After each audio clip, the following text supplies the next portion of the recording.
We'd like to welcome you to another episode of the TMG People First podcast. I'm with my co-host Jason, our first virtual podcast, so we're excited to bring this to you guys today. That's a great day today.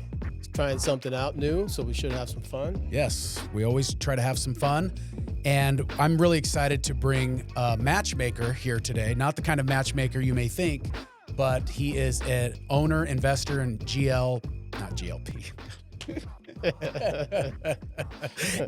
GPLP. Today, through GPLP Match and his educational content, he focuses on improving decision quality for investors and helping operators communicate risk and alignment more clearly.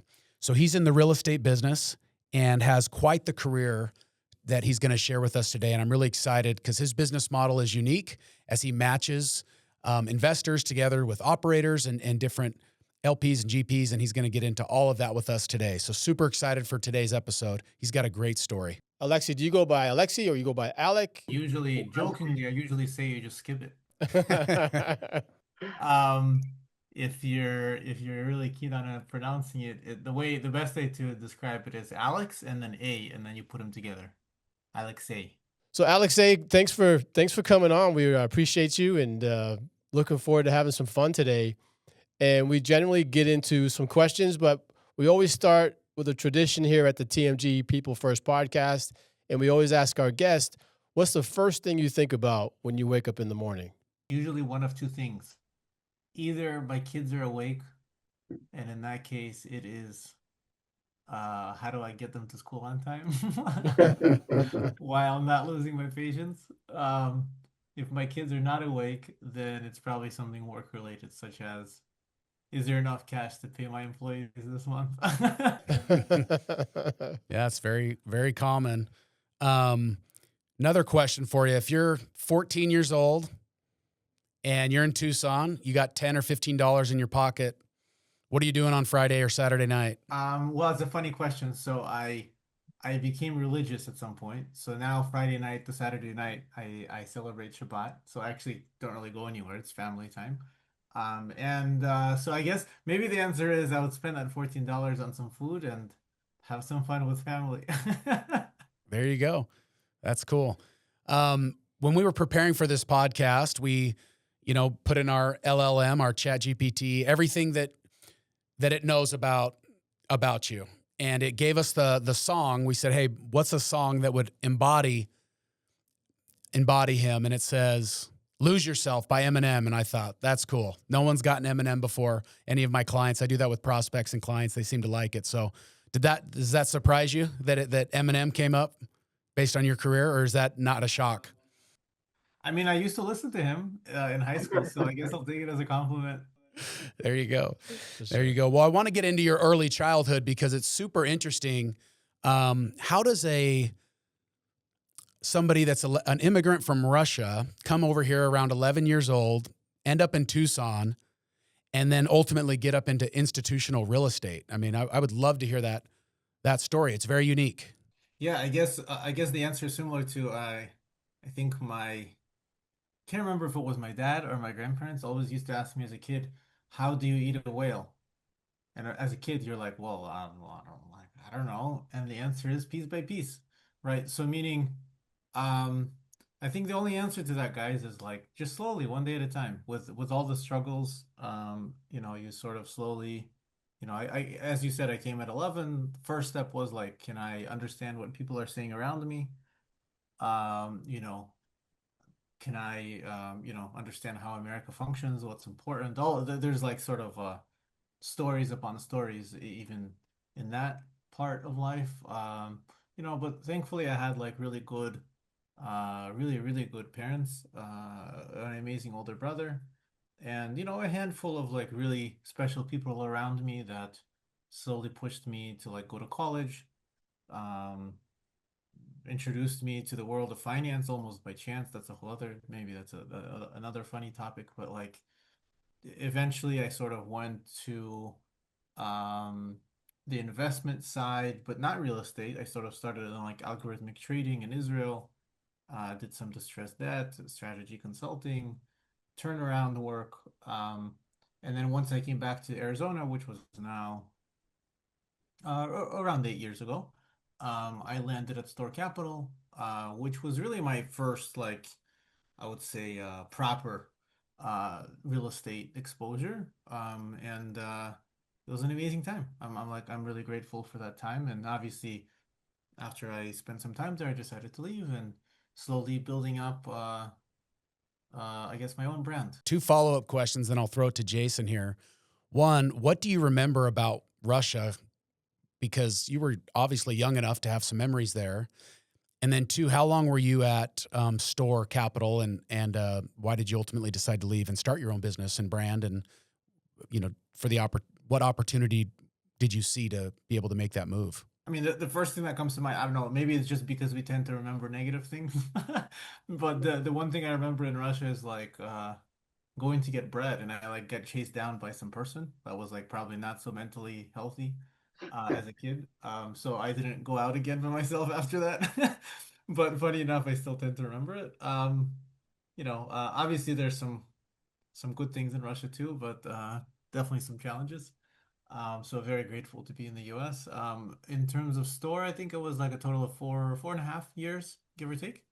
And ultimately I guess I got like the entrepreneurial bug, you can call it. I started getting older. Um, Kids started to grow up. I had more of them, and then I was like, well, it was basically like either I um, commit to the W-2 life for good, because it's not, like life is not going to get any cheaper, or I take like a pretty large risk now and hope that it works. So I'm still in the I took the risk, but I'm still in the hope that it works stage. So Aleksey, how did you fall into finance and real estate? What got you into that business to begin with? a funny story actually. So I during lunch in high school, I used to go to it's really funny. So he's actually like one of the top wedding photographers in the world now. Lives in Beverly Hills. But he used to teach a photography class in at Rincon High School. Roberto Valenzuela is his name. Um, so he used to have like during lunch we used to play ping pong in his class, just for fun.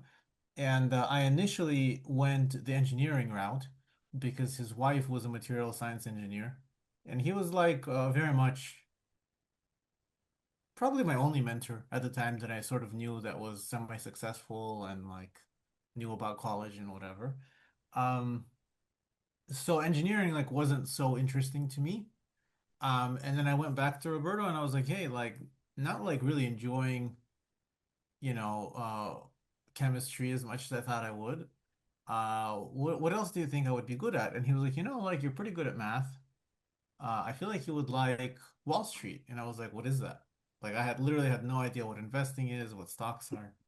And so long story short, that was like the first time I ever looked into the finance degree, thanks to him. He actually graduated from the same university, but in marketing.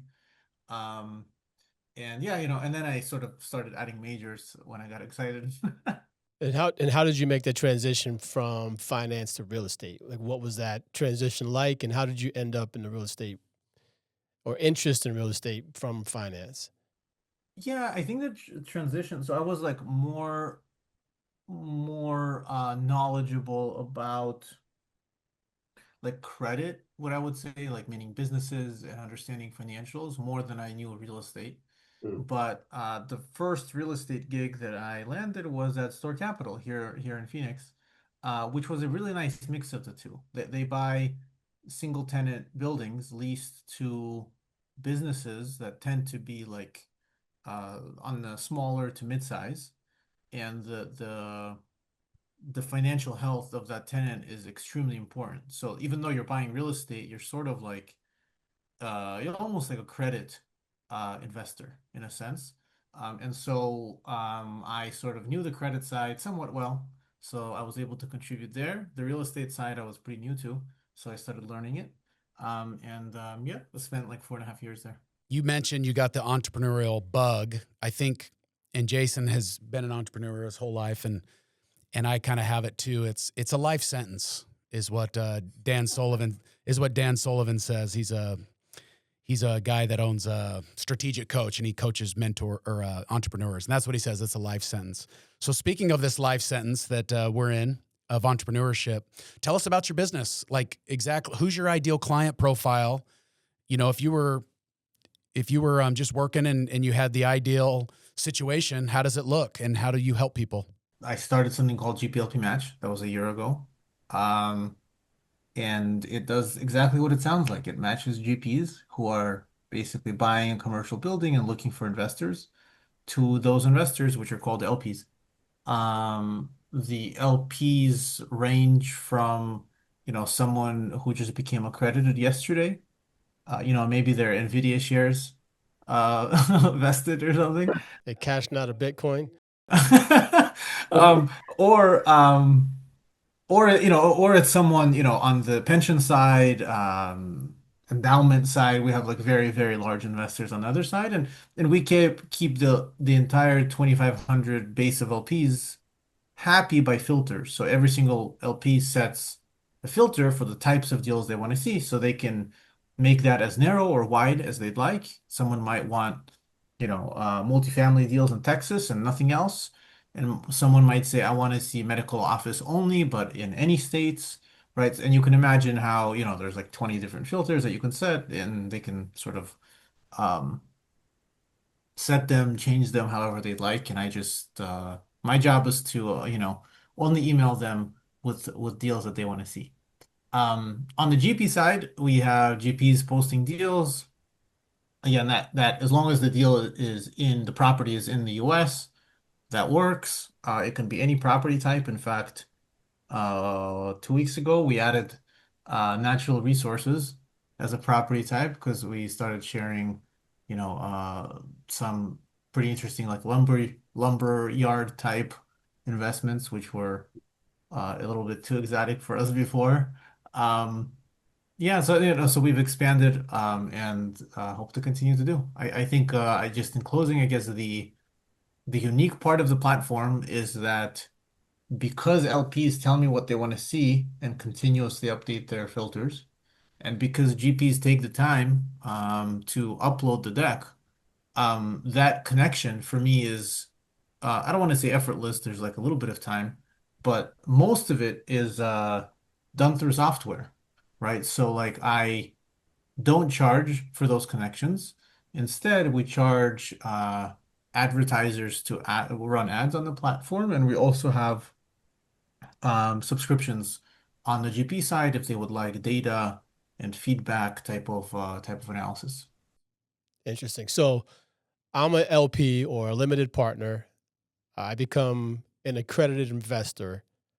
I then essentially create a profile within your platform, and then that matches me to offers that placement memorandums or placements from general partners. Yeah, like you can, I mean, you can do this, you can do it after you can do it after we get off. Like you could sign up, it takes a minute, you'll see the different filters. You could say like, I live in Arizona, so I want only Arizona deals. I only want Arizona multifamily deals. I only want, again, you can sort of set your parameters however you'd like.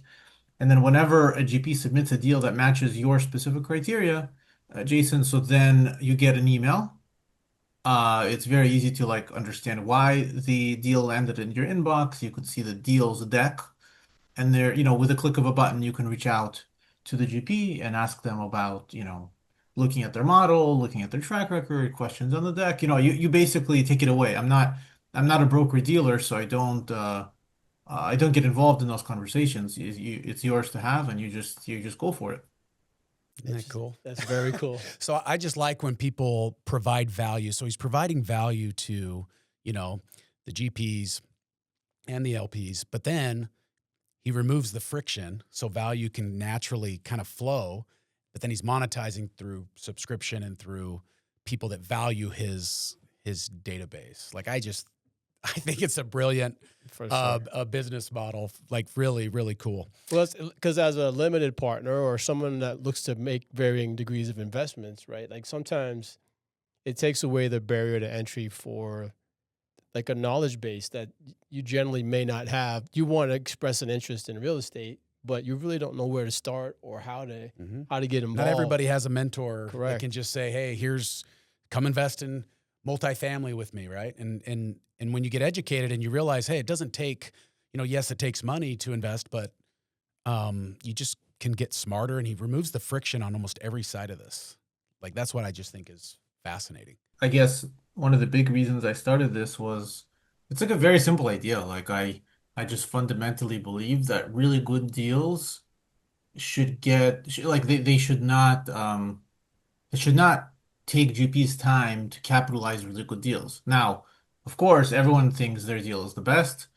I'm not trying to make a political statement. I'm just saying, like, there's sort of like categorically good deals, and let's define that as, like, the top 25% or whatever, right? So those deals, you shouldn't have to go to a conference, to spend 3 days to hopefully meet someone. Like, they should come to you. Like, it's a really good deal and it's exactly what they're looking for. So why haven't you guys met? Right? So that's essentially the problem that I'm trying to solve at scale. Um, I'm only a year into it, but I think I've made decent progress. How many matches have you made in a year? Depends how you define matches. Whatever makes you sound better. I just try to be honest. So, like, I would say roughly a third of the deals that we send, maybe a little bit more, will get an LP, at least one LP who reaches out, right? I don't tell LPs like what's a good deal, what's a bad deal, right? So they have to like look through the deals themselves and decide who to reach out to or not. So that's what I'm aware of in terms of reach outs, which I'm pretty happy with. Like, if you're just sending a bunch of deals, and sometimes we'll get like 5 deals a day, sometimes we'll get 10, right? So it's a lot to process. So I'm pretty happy with that number. And then people naturally will do diligence, and usually about a third of the people that reach out will actually wire funds. That's awesome. What are the biggest red flags LPs ignore, or what should LPs be looking for in connecting with investment opportunities?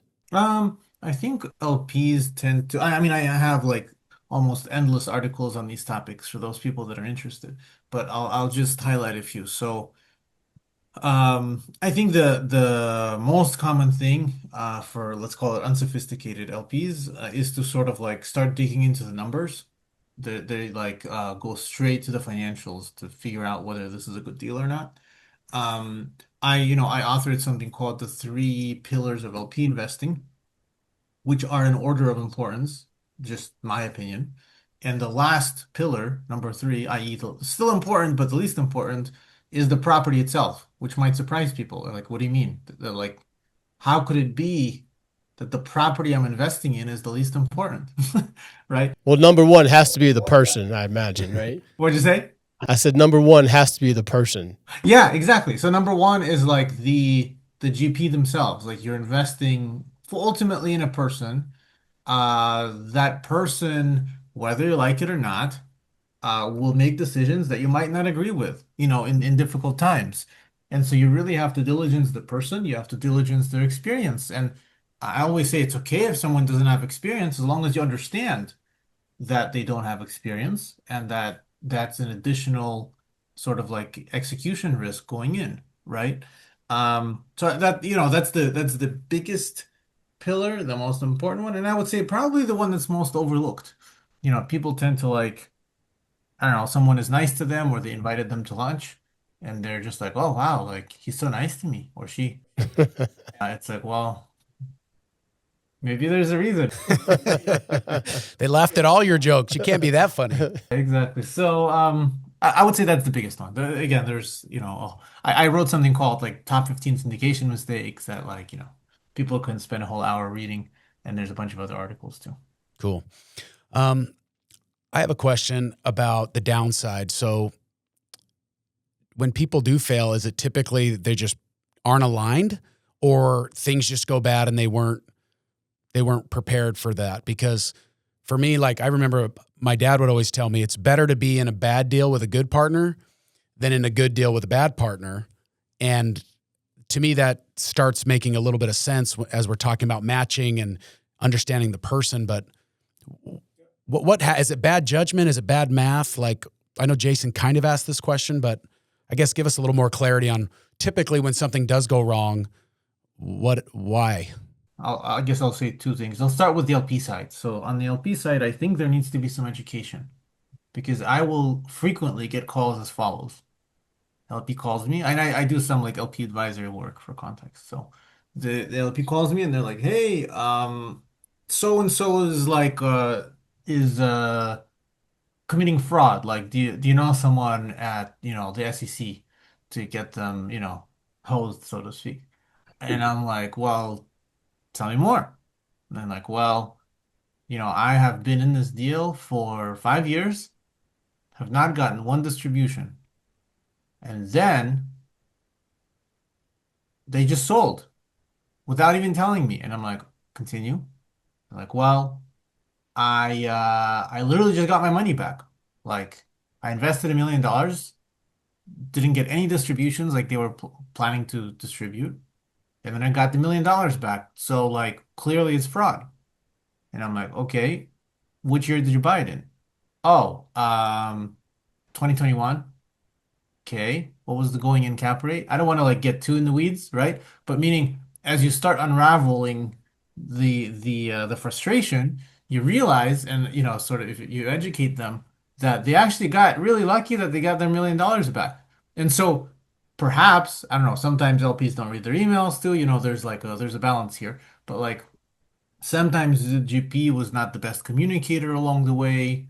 Maybe they were a little bit too optimistic when they bought, right? But there's really two sides here, and one of the sides is just NLP's understanding that some deals don't go according to plan, right? And that's where, to your point, it's really important to be invested with the right person, right? Because the right person can go from, a bad sponsor could basically just uh, lose all your money on a bad deal, while the better sponsor might lose 25% of it, or perhaps even like struggle tremendously, but eventually return all of your capital back. But the funny thing is like on the LP side, they see that and they're like, "Whoa, like you suck, like fraud." And it's like, well, it's not that simple, right? Like in some cases, you should be delighted that you got your money back, and it's actually like the opposite of fraud. You got really lucky. So that's just sort of like on the LP side. On the GP side, I mean, as you alluded to, I think I would take good sponsor, mediocre deal over good deal, bad sponsor, like literally any day of the week, and that's just very simple because it's you don't have any decision rights as an LP. Like they're going to be making the decisions, and so even a good deal that is good today can get mismanaged in a matter of weeks, if not days. One bad decision could lead the good deal to die, right? So that. Those were kind of be my two comments on both sides. Aleksey, how's the deal velocity been in the last year? Or are you seeing an uptick in deal velocity or deal flow? Or are you seeing it neutralize out? Is it slowing down? Uh, I mean, we've definitely seen an uptick. I think a part of that is just like people are finding out about the platform. And I was excited when I would get a deal a day back in the day. That didn't happen every day. Nowadays, some days I get five, like some days we'll get 10, right, in a single day from like 10 different GPs, right? So the submission volume is much higher, almost 10x, I guess, um, from a year ago in some cases. But that's also because like, I think the market is opening up a bit. There's like a little bit more opportunity, so people are actually going under contract and stuff.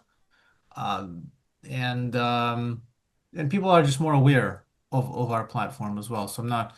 Uh, I guess those would be my two comments. So I have two questions. One is, would your old self be surprised, your past self, that you're this amazing connector of people now? And then my second question is, where do you see AI playing in real estate deals, in the next 12 to 18 months and beyond? Mm, big questions. Okay, so I guess the first one, I would be extremely surprised.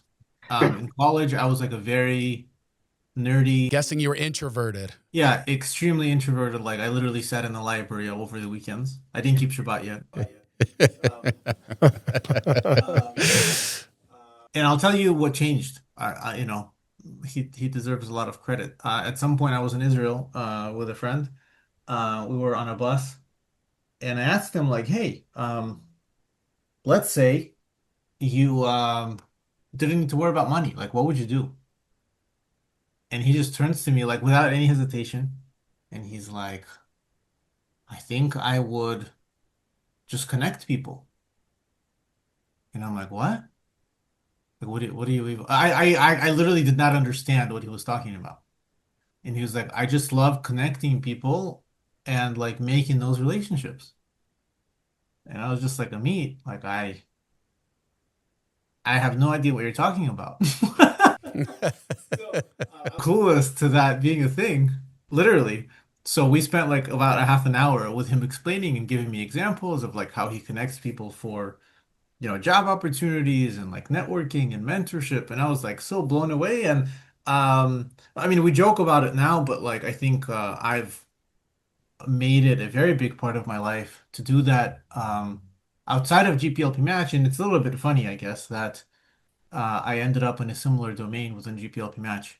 Perhaps there's a deeper meaning behind it. I just found it to be very enjoyable. Um, so that's the first one. I think I would be very surprised. I didn't even know what it was back in the day.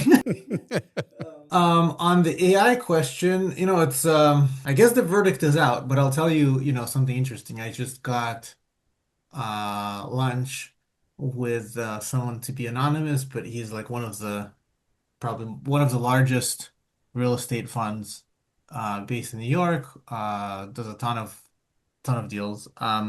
So he was in town recently, and we started talking about AI because we use it. He uses it a lot too, and he basically told me that like um he believes that like the data layer of real estate will more or less be consumed by AI in like 5-ish years, Mhm. which was like very eye-opening to me because, well, for what it's worth, currently our subscription is a data one.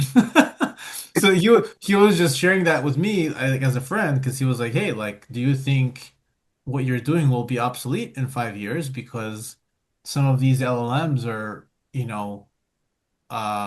understanding and computing things at breakneck speeds?"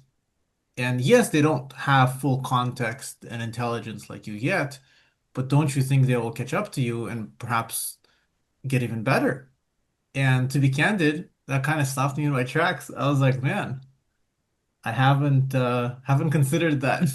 So I'm actively thinking about that now. I guess that tells you like how big of a opportunity set there is with AI.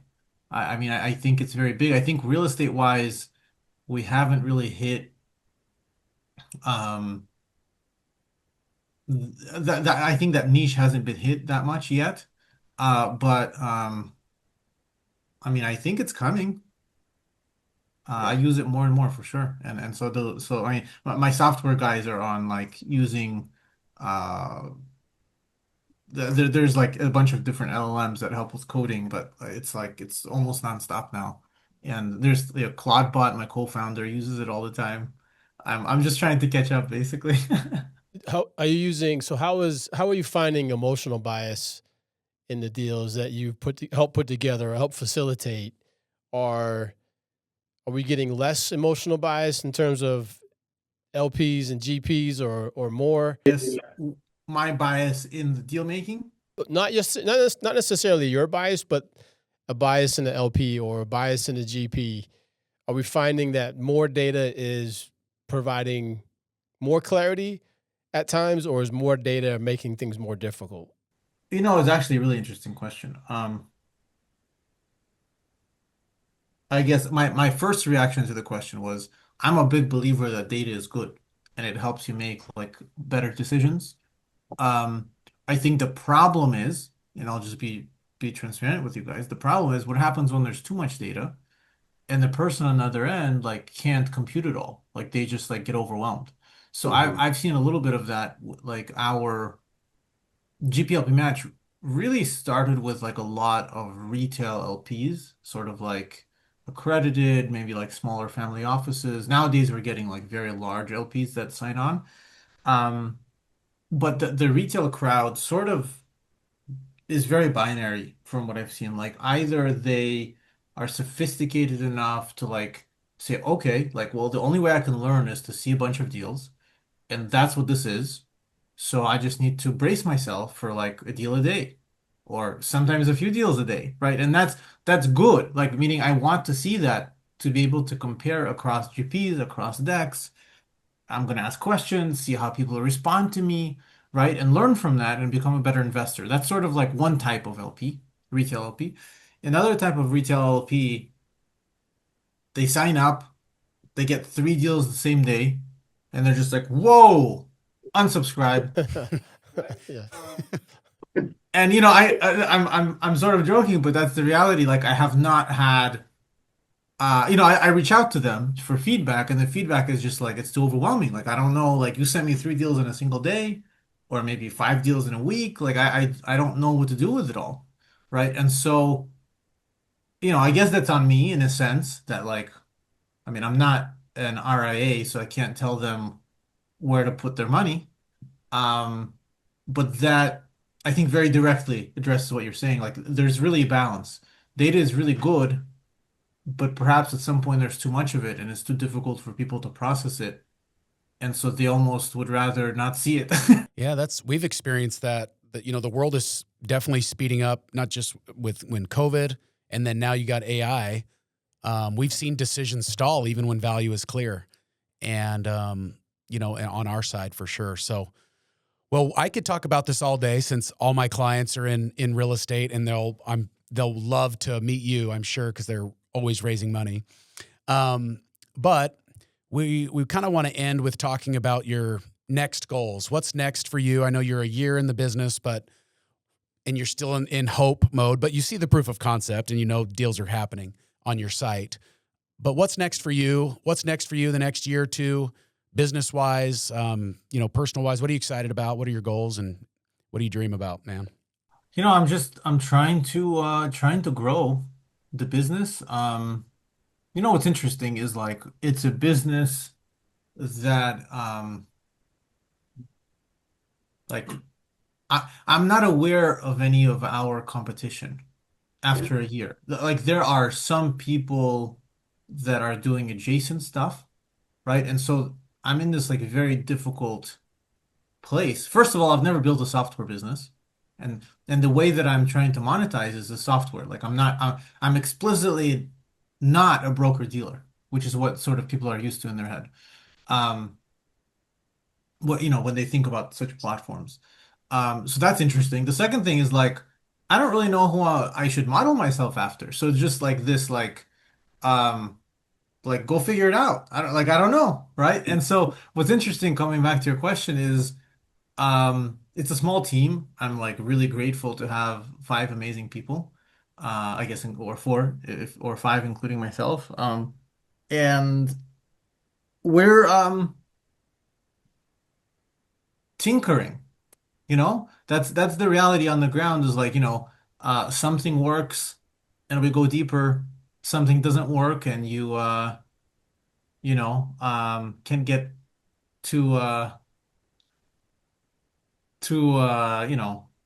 tied up about it or whatever. You just got to move on. And I'm learning all of that at the same time as I'm learning to be an entrepreneur. That's also like a very new journey for me. It's cool. It's a life sentence, man. It's also a life blessing. As you said, that's what it feels like. Life sentence just feels so heavy. A life blessing. It's a life blessing. Okay, it's a life great. blessing. I mean, it just charges the battery. So, Yeah. right? So it's just it's a way for us to be fulfilled and excited and have fun. So I think as long as we're meeting that criteria, then being an entrepreneur is a blast. Yeah. It comes with a lot of tight spots and some heartache at times, but gosh, it's so fun. One of the cool things I enjoy about being an entrepreneur or, here at this company is when you learn something, you can apply it like Right. in real time where, I have friends and I talk to them and they they read a book and they're like, yeah, but like, I'm a doctor. I can't, do this or that. And I'm just like, that sucks that you're a doctor. No, but no. I think it's super cool. And I'm really glad that you came on. I mean, you definitely entrepreneurial minded, providing value, this great connector who was an introvert who didn't even know just connect people. Like and removing friction throughout the whole process, almost every way. I don't know. I've just been watching you from afar and just admired the business model and you providing value to people and then being able to monetize that indirectly. So my hat's off to you, and I'm going to connect you with as many people as I can. Any parting words, Jason?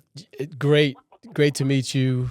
Wish you all the success, and looking forward to watching you grow and continue to connect people. Amen. Any parting words, man? Anything that we missed? Where can people find you? GPLPmatch.com. I mean, my email is my first name so Aleksey at GPLPmatch.com. I'm pretty active on LinkedIn and Twitter. Yeah, for those that spend too much time on those platforms. Guilty. Well, let's go find some real estate deals. Yeah, exactly. Well, good. Thanks for stopping by. We'll be in touch. Yeah, thanks for having me on.